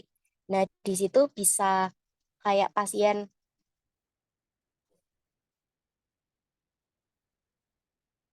terlibat langsung dalam pengobatannya sendiri. Lalu ada juga clinical information system. Seperti tadi, kami menyarankan untuk mengimplementasikan penggunaan aplikasi atau alat digital untuk mengingatkan pasien tentang jadwal pengobatannya, jadwal temunya, sama pemeriksaan rutin itu bagaimana. Seperti itu, kurang lebih dari saya. Mungkin teman lain bisa menambahkan. Terima kasih. Izin menambahkan. Baik, jadi di sini berdasarkan pemahaman kami bahwa ada chronic care model dan juga ada trajectory model. Nah, yang kami dapatkan dan yang kami pahami bahwa terhadap efektivitasnya, ya, jadi yang ditanyakan Salma tadi kan efektivitas bagaimana implementasinya kedua model ini itu untuk meningkatkan kepatuhan pasien dan terhadap rencana perawatan dan pengobatannya. Jadi yang kami tangkap bahwa CCM itu dia itu kan terstruktur ya, jelas, dan dia itu ada dukungan berkelanjutan juga. Jadi harapannya dengan ada CCM ini, dia itu lebih mudah mengikuti rencana perawatan seperti yang dijelaskan Diva tadi. Tetapi harus diakui bahwa keterbatasannya itu dia harus butuh komitmen nih dari seluruh sistem kesehatan, dan ini juga bisa jadi tantangan buat implementasinya itu dan berpengaruh juga terhadap kepatuhannya. Kalau semisal dari antar sistem atau antar tenaga kesehatan ataupun bahkan ke keluarganya sendiri sebagai caregiver, dia tidak mau mengimplementasikan chronic care model ini juga bisa menjadi hambatan terhadap kepatuhan pasien juga. Jadi memang membutuhkan komitmen yang luar biasa khususnya dalam penerapan chronic care model. Lalu bagaimana dengan trajektori sebelum beralih ke CCM? Jadi memang harapannya kepatuhannya itu bisa tinggi karena kalau memang benar-benar dilakukan itu struktur dan dukungan kelanjutan itu dia tinggi banget gitu. Dia bisa meningkatkan hasil klinis juga dan bisa mengurangi biaya perawatan dan juga bisa meningkatkan kepuasan pasien. Itu kalau CCM. Nah, lalu selanjutnya bagaimana dengan trajektori? Kalau trajektori itu dia bisa menyesuaikan nih berdasarkan adaptasi kondisinya pasien. Jadi dia lebih fleksibel dan lebih personal lagi. Dan dia bisa meningkatkan kepatuhan pasien secara nggak langsung. Seperti itu. Nah, selain itu bahwa dia itu ada penyesuaian responsif ya. Tadi kan karena disesuaikan dengan adaptasinya, bagaimana proses pasien itu ketika menghadapi penyakit kronis dengan tahapan yang lalala itu tadi, dia itu bisa mampu meningkatkan adaptasi pasien sehingga dia lebih bisa sampai ke tahap acceptance. Kalau kita ingat ada tahap berduka, dengan penyesuaian trajektori model ini ketika dia berduka dia bisa lebih cepat acceptance sehingga bisa mengelola gejalanya. Meskipun penyakit kronis kalau kita ingat itu tidak bisa sembuh, tapi harapannya bisa meningkatkan kualitas hidup dan juga mengurangi stres pasien yang timbul. Tetapi di samping itu ada keterbatasannya Salma, bahwa dia itu membutuhkan penilaian yang dia itu bertahap, continue nih, dan terhadap adaptasinya. Dia memerlukan sumber daya yang lebih banyak dan juga ada banyak sekali aspek pengetahuan khususnya dari penyedia layanan kesehatan yang harus mampu menunjang terlaksananya trajektori model ini. Jadi harapannya dengan adanya dua model ini yang punya keunggulan masing-masing dan tantangan masing-masing bisa meningkatkan kepatuhan pasien terhadap perencanaan perawatan dan pengobatannya. Jadi dia bisa meningkatkan kualitas hidup pasien dan lain sebagainya. Semoga bisa dipahami. Terima kasih. Izin konfirmasi Aisal tadi nyebutin soal biaya juga. Berarti dengan biayanya implementasi ini, tapi dari pasien mendapatkan manfaat yang lebih juga gitu. Betul, jadi kalau dari biaya mungkin ada juga nih yang bisa, contohnya kalau di CCM itu bisa lebih ngekat biaya perawatan, karena contohnya mungkin semisal ada keterlibatan keluarga dan lain sebagainya, sehingga keluarga kalau di contohnya di community dan lain sebagainya bisa saling membantu. Kalau semisal ada nih si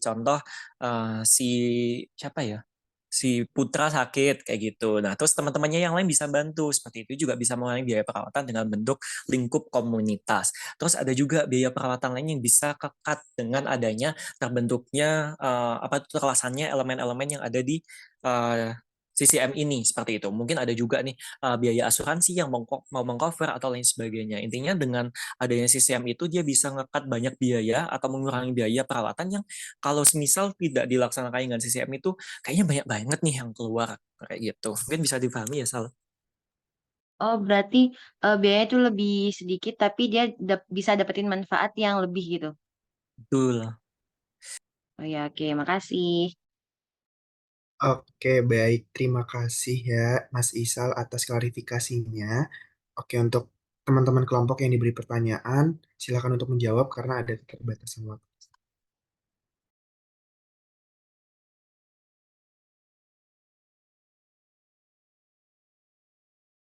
Baik, untuk Shinta dipersilakan. Baik, terima kasih atas kesempatannya. Izin menjawab mengenai pertanyaannya Vigo.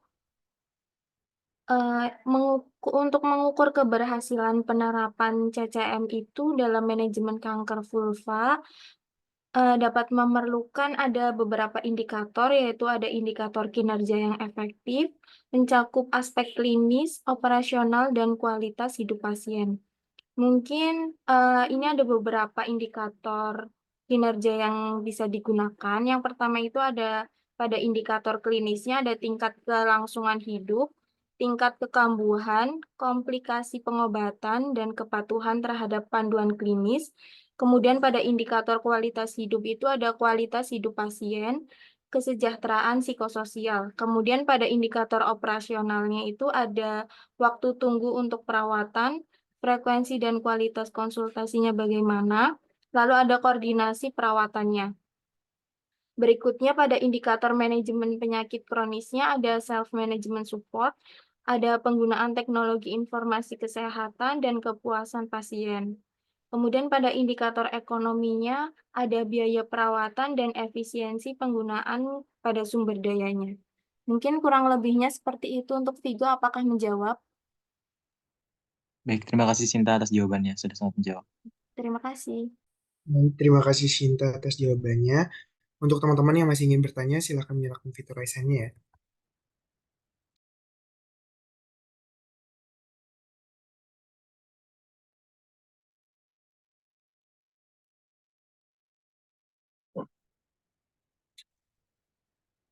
Oke, baik. Mungkin karena keterbatasan waktu juga ada sholat Jumat nantinya ya.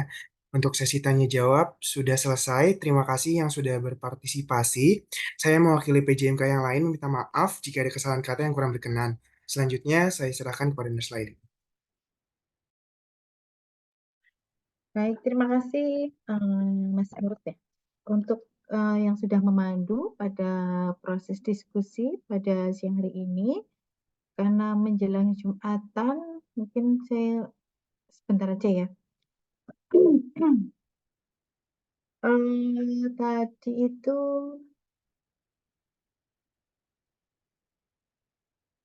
tadi menanyakan terkait dengan saya rasa tadi dari kelompok sudah menjawab dengan lengkap seperti hanya kondisi medis yang mirip dengan tumor ovarium tadi sudah terjawab ya.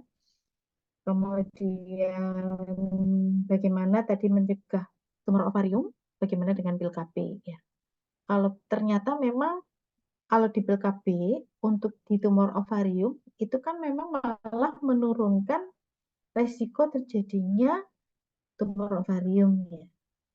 Cuma untuk BCA Mamei itu ternyata penggunaan pil KB yang atau penggunaan kontrasepsi hormonal ini bisa meningkatkan CA Mamei. Cuma memang kalau yang di CA Mamei itu selama dia memang ada riwayat keluarga atau misalnya ada riwayat pembedahan tumor yang lain, ini baru bisa memunculkan terjadinya CA Mamei jika bersamaan dengan penggunaan kontrasepsi hormon. Tuh ya. Jadi memang ada dua kontroversi ya. Pil KB atau hormonal, semua hormonal ini bisa menurunkan CA ovarium, tapi juga bisa meningkatkan resiko CA Mamei gitu ya. Terus gimana nih kalau pengangkatan ovarium gitu ya? Kalau pengangkatan ovarium, kalau memang dia ada masalah, apalagi dia sudah misalnya ada CA, kemudian usianya sudah lanjut ya, mending diangkat gitu. Tapi kalau memang hanya untuk mencegah tapi kondisinya sehat-sehat saja ya nggak usah mengangkat ovarium dalam kondisi sehat gitu ya. Kalau memang sudah menopause kemudian kondisinya sehat, insya Allah selama untuk kedepannya juga akan sehat karena biasanya pertumbuhan tumor kemudian atau yang lain, penyakit reproduksi, itu seringkali berkaitan dengan masalah hormonal. Sedangkan untuk wanita menopause, untuk hormon estrogennya kan sudah habis ya, sudah nggak ada. Biasanya untuk merangsang hormonal yang lain juga sudah nggak terlalu aktif. Kemudian berapa penting sih dilakukan pap smear? Ya, sebaiknya sebenarnya sih kalau yang baru itu setahun sekali ya. Tapi syaratnya untuk orang yang sudah pernah melakukan hubungan seksual. Untuk orang yang belum pernah melakukan hubungan seksual tidak perlu pap smear, tidak perlu IVA gitu. Karena kan akan menembus himen ya. Jadi hanya untuk orang yang sudah pernah melakukan hubungan seksual. Apalagi kalau hubungan seksualnya aktif, ini memang sebaiknya rutin periksa IVA maupun pap smear. Sebenarnya kalau IVA, IVA itu di semua puskesmas sudah melayani.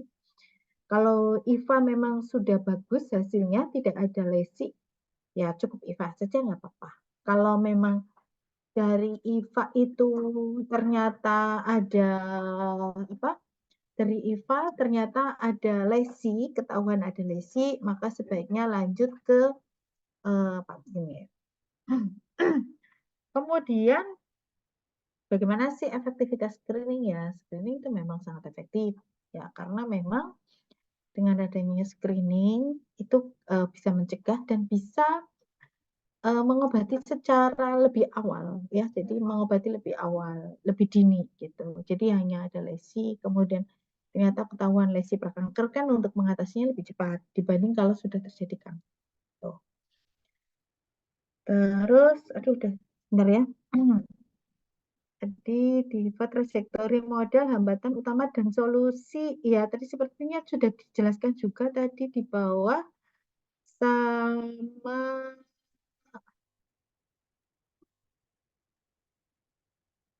sama tadi ya, oleh yang menjawab Luis Vigo ini sudah menjelaskan juga tadi. Terus pertanyaannya Luis tadi ya. Kemudian perdarahan mulai stadium kapan? Tadi sudah dijelaskan. Ya, memang banyak enggaknya tergantung dari stadiumnya. Kalau stadium 1 ya kadang perdarahan, kadang enggak gitu ya. Terus untuk yang CA cervix tadi, kemudian pemeriksaan darah, pil KB, oke. Kemudian tadi apakah CCM dan trajektori itu bagaimana sih? Kalau menurut saya itu modelnya sangat bagus dua-duanya ya. Dua-duanya itu sangat bagus. Cuma memang betul saya sepakat tinggal komitmennya aja dalam melaksanakan. Karena di dua model itu melibatkan semua aspek dalam perawatan pasien kronis. Jadi dari pasiennya, kemudian dari tenaga kesehatannya, semua terlibat di situ, kemudian keluarganya, kemudian dari masyarakatnya, kemudian dari pemerintahnya, itu semua terlibat di situ. Jadi memang itu adalah model yang sangat terintegrasi menurut saya. Dan kita lihat ya, model itu kan semua aspek dalam perawatan pasien itu ikut. Cuma memang tinggal bagaimana si pasien ataupun lingkungan semua komponen itu bisa bekerja secara bersama-sama. Tinggal itu saja. Kalau modelnya, dua model ini memang sama-sama sangat bagus. Cuma memang tadi betul sesuai dengan komitmen masing-masing. Ya. Karena yang tidak berjalan itu karena memang komitmen selama ini ya. Oke, maaf ya karena sudah menjelang Jumatan. Terima kasih atas perhatiannya. Presensi sudah saya buka. Silakan saudara absen. Terima kasih atas perhatiannya. Selamat Jumatan. Saya akhiri. Selamat siang. Assalamualaikum warahmatullahi wabarakatuh. Waalaikumsalam warahmatullahi wabarakatuh. Terima kasih, Nar. Sehat selalu.